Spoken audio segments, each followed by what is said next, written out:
Moderating, we have Maria Flouda, founder of Sustainability Switch Consultancy and the board co-chair for Lean in Equity and Sustainability. We have next up, we have Hanno Pengilly, investment director at Oryx Global Partners.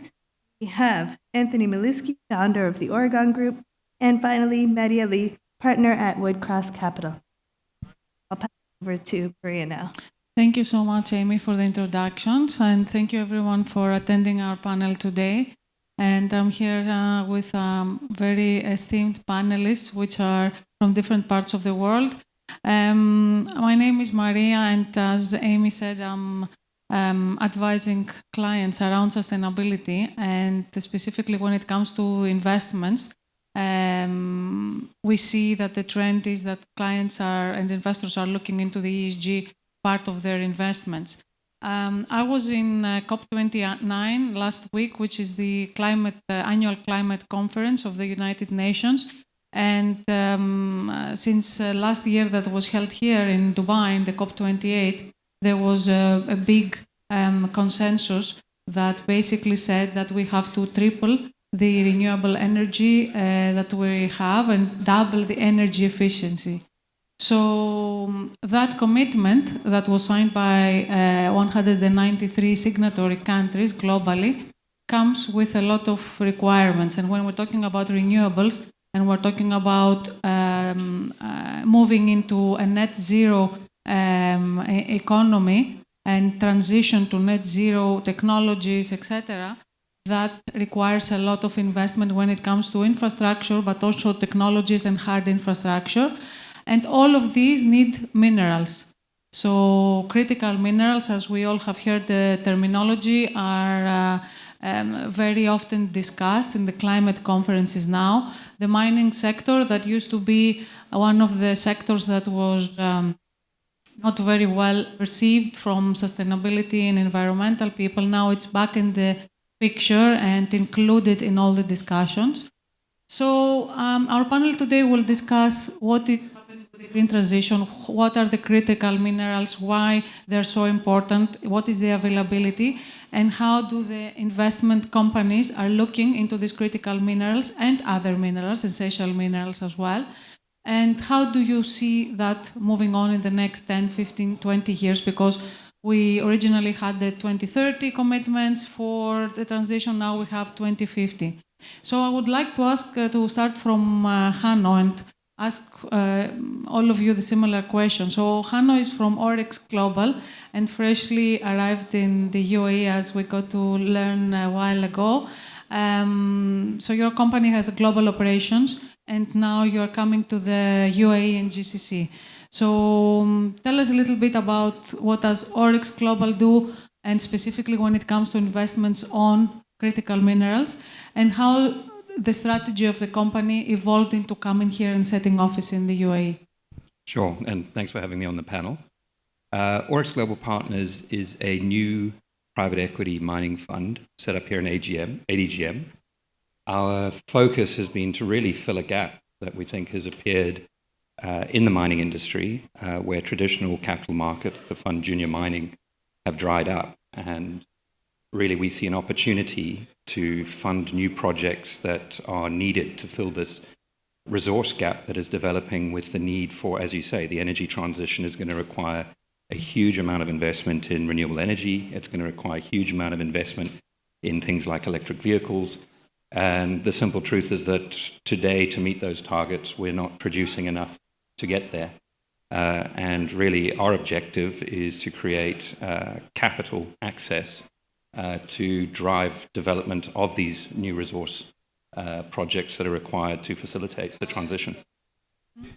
And when it comes to investments, Hanno, like which regions, like which continents you are planning to invest, or your investments are based there and you're planning to expand, like you have a portfolio that you will actually offer to investors that they want to come in and get with you on that road? Yeah, well, I think the world is changing. I mean, I think the geopolitical situation that we're entering into now is one that, I mean, we haven't seen something like this since the end of the Cold War. You know, we've gone from a huge period of globalization, and now we're entering into a phase of deglobalization. And what deglobalization means, people are going to have to start thinking about supply chains, security of supply chains, and with that, that means you really need a global approach. You need to look at how you can make sure that you are not over-reliant on one area or region for supply. And so from our perspective, we are looking globally.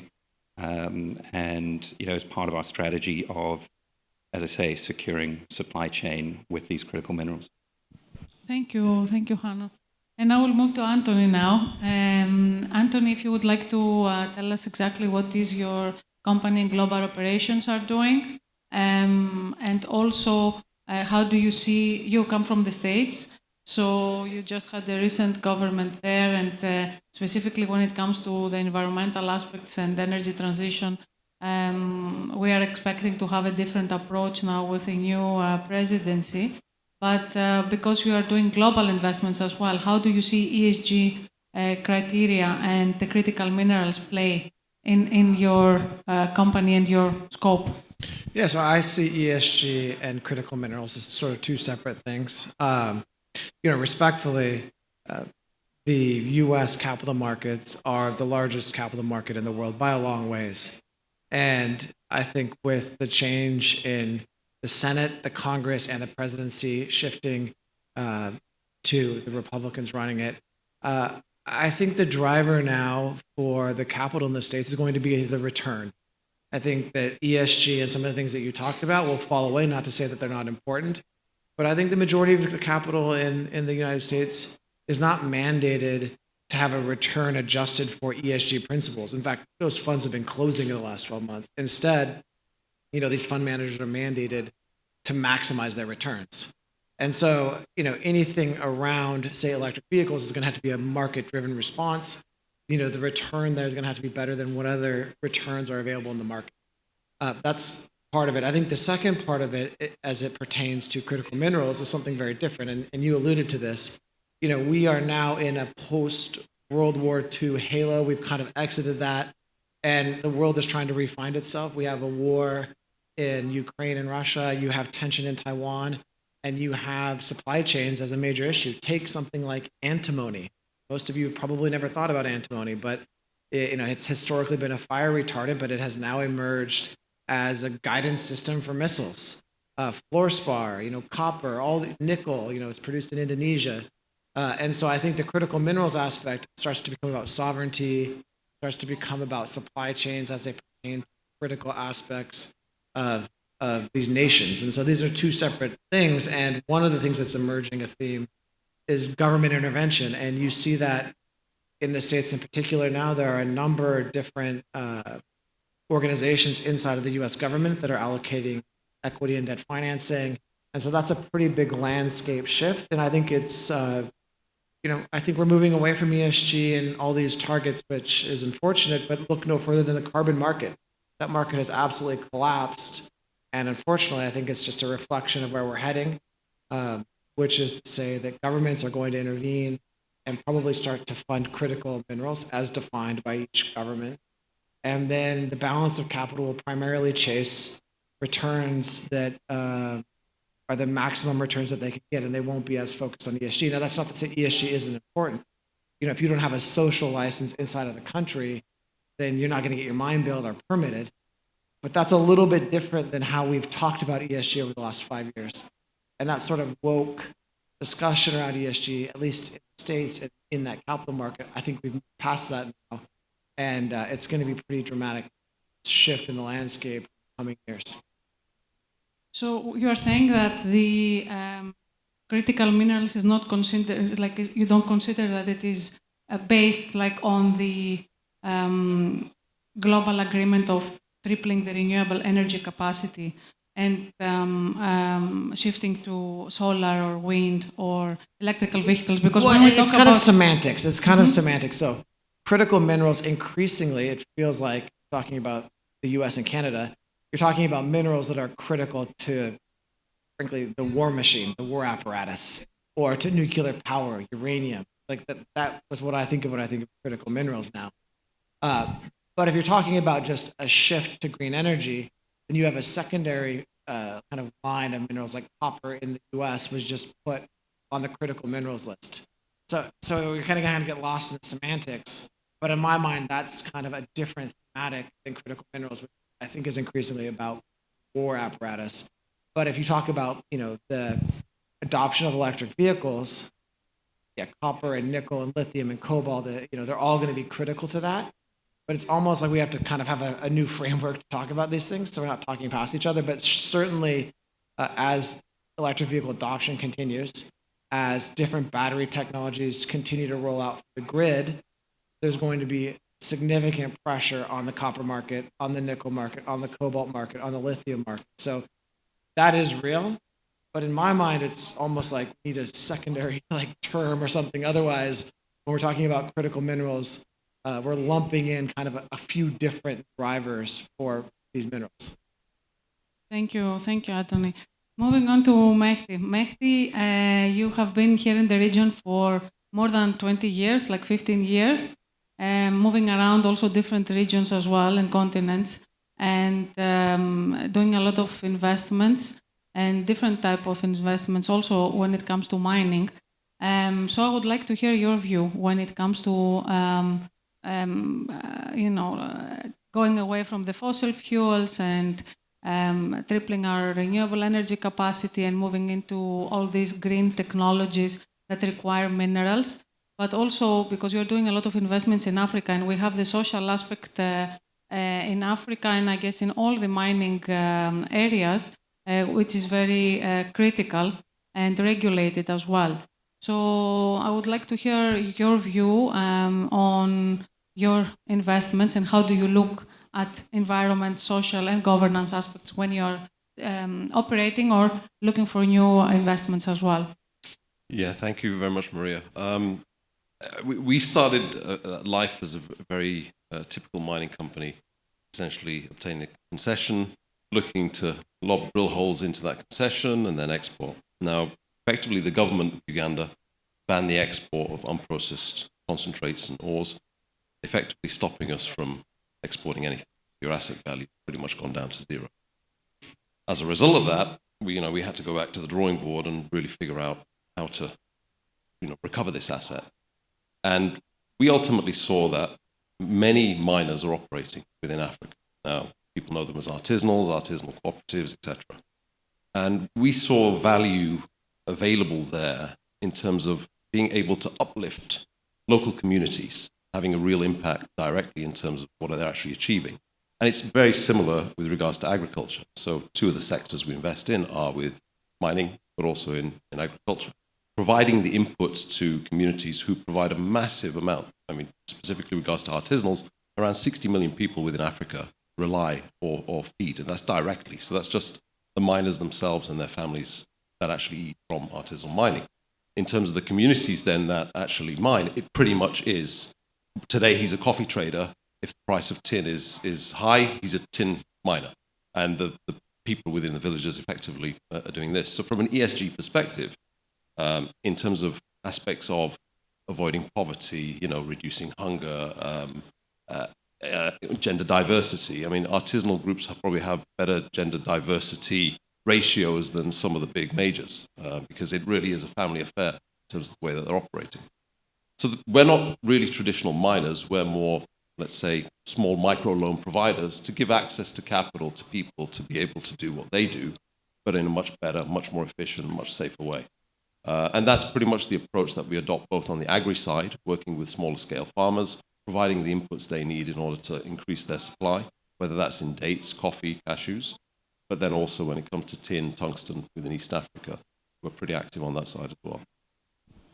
That's really important, Mehdi. I was last year in Cape Town in the Mining in Daba conference, and all the companies there, the number one thing, obviously sustainability was a big topic last year in Mining in Daba, and how mining can become more sustainable and more has more social impact when it comes to the communities, exactly what you said, because in the developed countries is a different scenario, but when we are talking about the resources that, for example, we have in developing countries or in less developed countries, that they have big reserves of the critical minerals, then there you have to take a different approach. And you have to go really deep when it comes to the social aspect, like you said, the livelihoods of these people, the access to energy. We have in Africa more than 680 million people without access to energy and without access to clean cooking as well. So mining is an opportunity for investors and,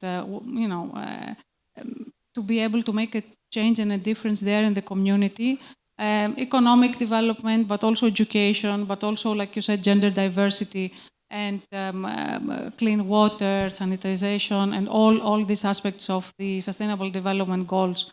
So, and you talked also about agriculture as well, which is, it's I don't know if it is common in investment companies, but for me, it's very new to hear that you are looking at different types, because food security is a very big issue as well. For worldwide as well.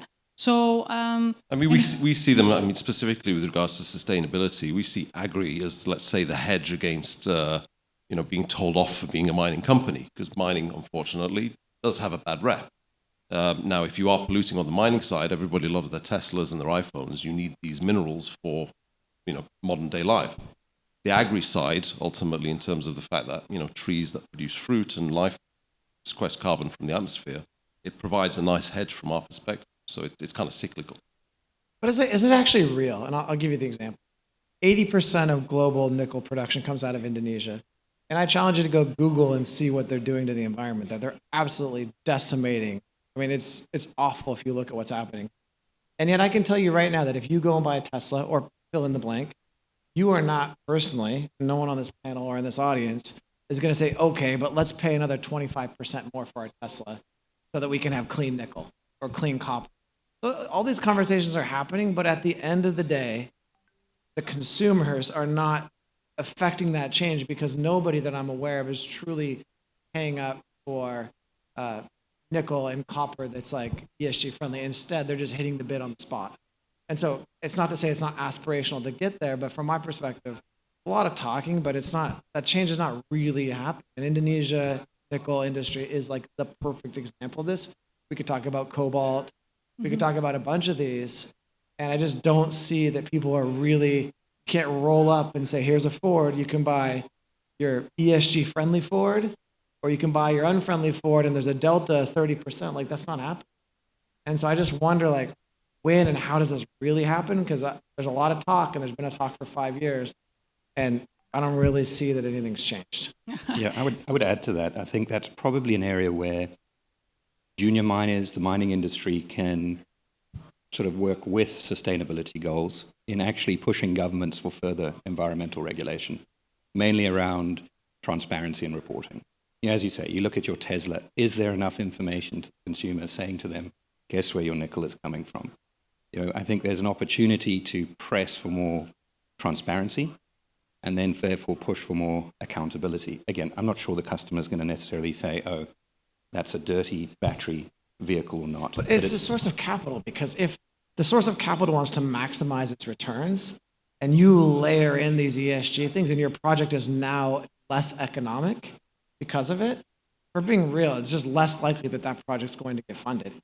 If the source of capital is the equity capital markets and that capital, like the public markets versus like a government, which could then subsidize the taxation of that nation, but just not seeing that. And I think it's time that people actually acknowledge that that's not happening, even though there's this dialogue now that's been going on for 5 or 10 years. So there is, I get Anthony's point that he's fed up of listening to ESG, and we have to find a different acronym. I'm not for fed it. up with it. I'm just being realistic about the state. But realistically, there is a lot of space to be carved. There's a lot of way to go in order to get there. However, since these discussions are in the table for the 5 or 10 years, there is small steps to getting the culture and the mindset changed, because sometimes it doesn't cost when you're talking about having more decent conditions for the miners to work, or to offer a little bit of the returns to the community of the miners, or to have a clear reporting and transparency on the supply chain. or even push the governments as in order to regulate this. So it will help the investors as well. It will help the operators as well. So what we're trying to achieve is actually by discussing all this, even it will take 20 or 30 years, at least we will shift that narrative into more human, respected mining sector, let's say. And obviously in the environmental, I totally agree with you. I mean, it has to be, that mentality of if we can get away with it, we're just going to do it, it has to stop, right? And there's a lot of corruption in different countries that doesn't help. But in other countries where it is regulated, we see that there is a different, or for example, a mine that is obsolete to be repurposed for something else. And the same goes for the oil and gas industry as well. So they go hand in hand in that perspective. Mehdi, you wanted to No, I add think something? the point is, and Antti raises a good point, these are broad topics. When you talk about critical minerals, well, critical for what? And he talks about there's the critical for the war machine, there's then critical for the climate transition and the green transition. So they're two really different things. What you need to build warplanes and tanks and bullets, etc., might be very different to what you need to build solar panels. So I think it's important to be specific about exactly what we're talking about. We're talking about ESG, the green transition here. Yes, but then specifically on ESG, well, what specifically we're talking about for ESG? Are we talking about specifically the environmental aspects? Are we talking about emissions? Are we talking about the impact actually on the biodiversity? Life in the sea, for example, for miners that are dredging from the seabed.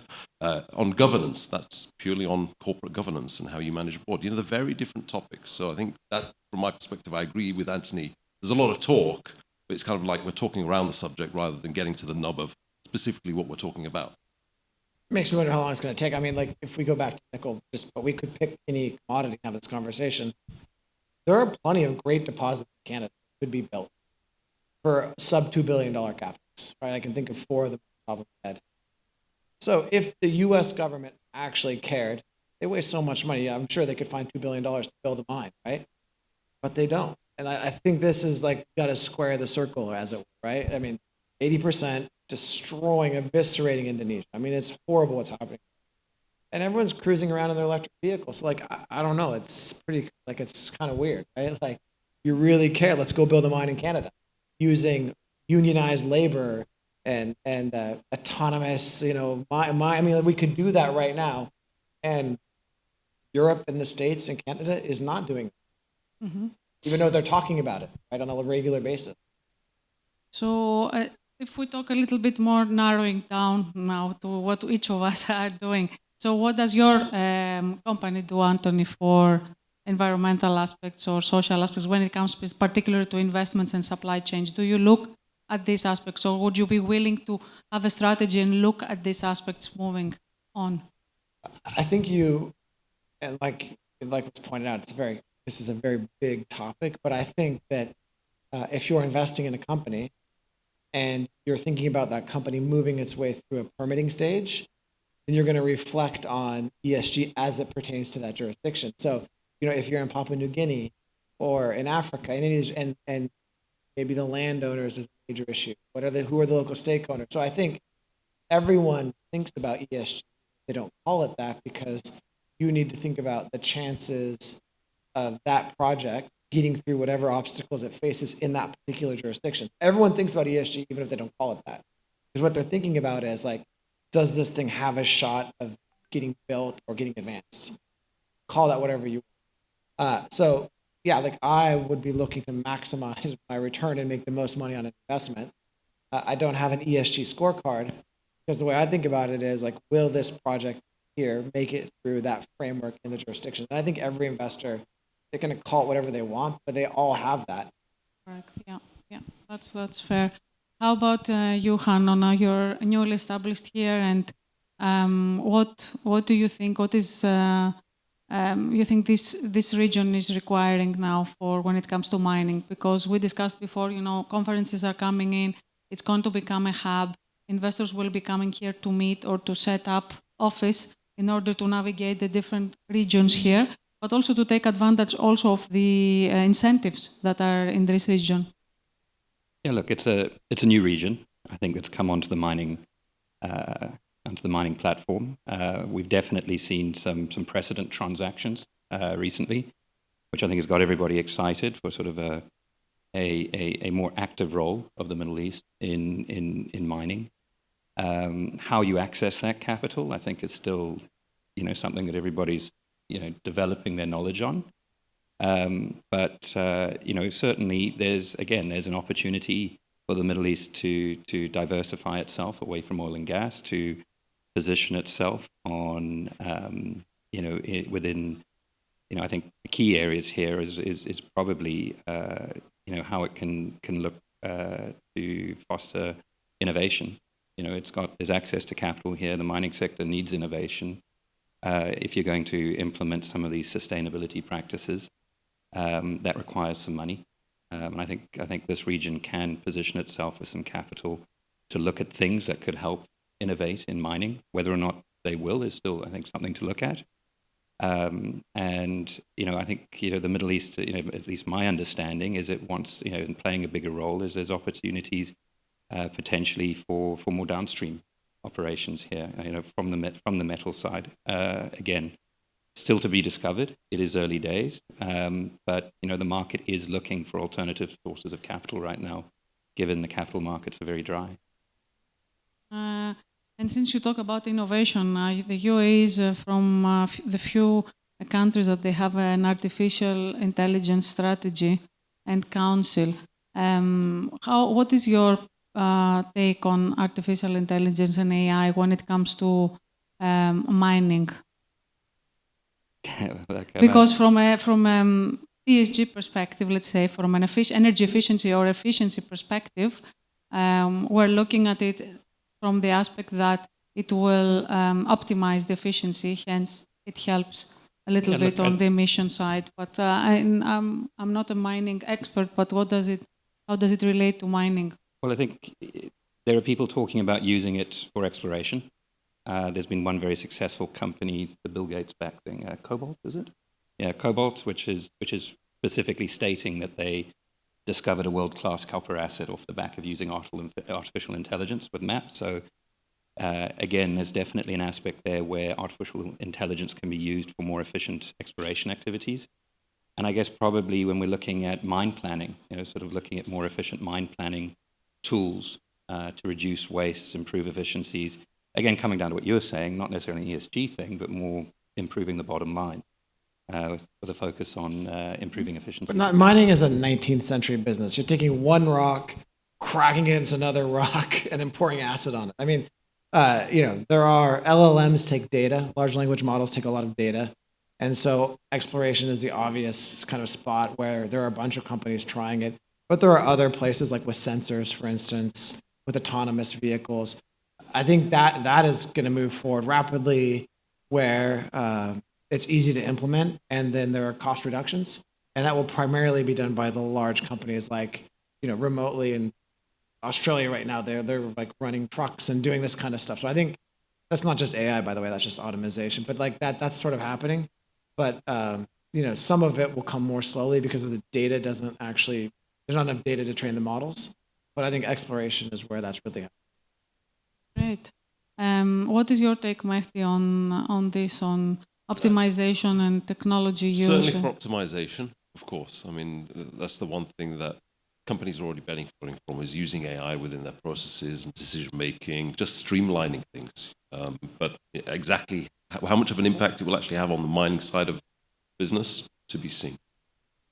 Because at the end of the day, it's actually energy. When we talk about energy efficiency optimization, it's not only about saving emissions, it's about cost saving as well. Because when we use, mining is an energy intensive industry. So the less you spend on energy and on fossil, the better it is for profits at the end of the day.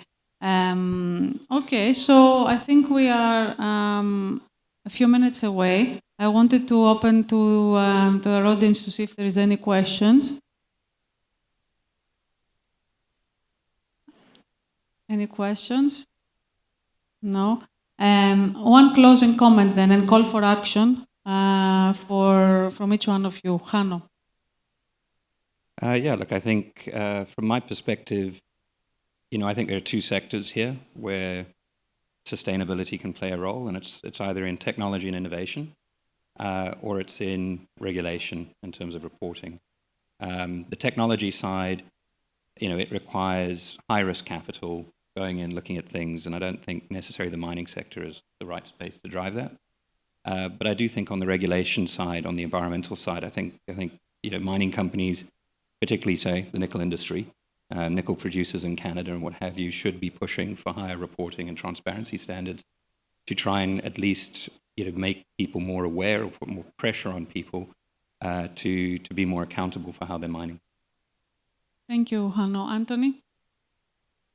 I would just observe that you will know that the governments care when the states cares, when Canada cares, when a $2 billion CapEx loan from the U.S. Treasury goes to some mining company to build the clean energy. I mean, that's when you'll know, is when that money starts to really be doled out.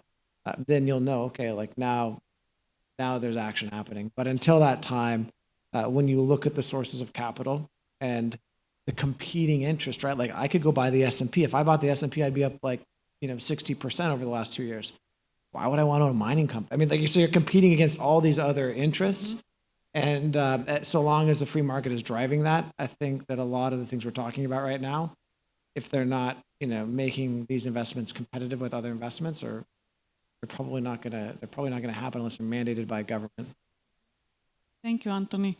Mehdi? My view would just be open-mindedness. I think whenever you speak to individuals on these particular topics, I think everybody has a fixed position. I think, an open-mindedness in terms of the way that the future is going and alternative ways of operating and models that we've not necessarily thought of before. That would be my only. My closing comment would be that very valid points from all of you coming from the inside of the industry, but also from the outside of the industry. And it will be interesting to see how the landscape is forming when it comes to net zero, because 200 countries have signed the net zero Paris Agreement for 2050, which means that they have to go net zero by 2050. And if there is mining or fossil fuels or any other hard-to-abate industry, they have to take, some heavy regulatory and legislative steps in order to achieve it. For example, Europe now is really harsh on anything that has to do with all the hard-to-abate industries, basically. So it's going to be an interesting landscape to see. I would like to thank you all for being here and sharing your insights. And thank you to our audience. And if there is no questions, then I hope you enjoy the rest of the conference.